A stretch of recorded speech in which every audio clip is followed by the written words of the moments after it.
कहानी का शीर्षक एक चाय वाले से प्रधानमंत्री तक। प्रारंभ। गुजरात के एक छोटे से कस्बे वडनगर में एक साधारण परिवार रहता था।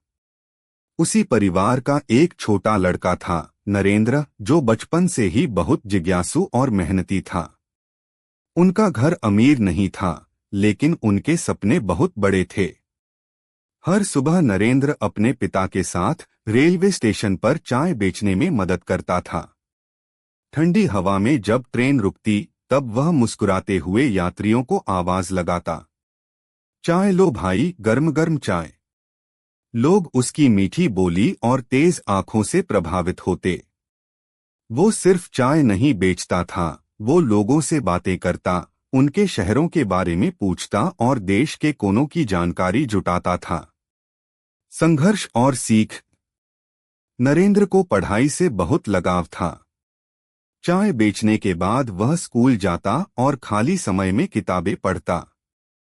वह छोटे से छोटे अनुभव से भी सीख लेता, चाहे वो ग्राहक से बात करना हो या रेलवे स्टेशन पर लोगों की तकलीफें देखना। एक दिन उन्होंने एक यात्री से सुना कि देश तभी बदल सकता है जब ईमानदार लोग राजनीति में आएं। ये बात नरेंद्र के दिल में बैठ गई। उन्होंने ठान लिया कि वह अपने देश के लिए कुछ करेंगे, चाहे रास्ता कितना भी कठिन क्यों न हो। युवा नरेंद्र और समाज सेवा। धीरे धीरे नरेंद्र युवा हुए। उन्होंने संघ और समाज सेवा के कार्यों में हिस्सा लेना शुरू किया। चाय की दुकान अब पीछे छूट चुकी थी, लेकिन वही दुकान उनकी सोच की जड़ बन चुकी थी। जहां उन्होंने लोगों से बात करना, सुनना और समझना सीखा था। वह गांव-गांव घूमते, लोगों की समस्याएं जानते और उनके समाधान के लिए मेहनत करते। लोग कहने लगे, वो चाय वाला लड़का अब नेता बन गया। प्रधानमंत्री बनने तक का सफर।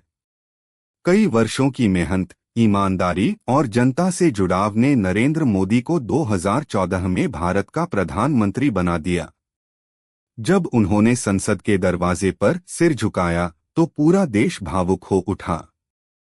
वह बोले, मैं कोई राजा नहीं हूं, मैं तो वही चाय बेचने वाला नरेंद्र हूं, जिसे देश की सेवा करने का मौका मिला है। अंत और संदेश। वडनगर की उस छोटी चाय की दुकान से शुरू हुई कहानी आज विश्व के मंच तक पहुंच गई।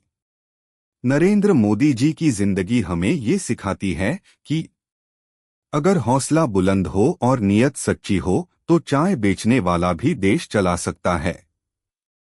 क्या आप चाहेंगे मैं इसी कहानी को बच्चों के लिए सरल भाषा में या नाटक के रूप में संवादों सहित लिख दूं?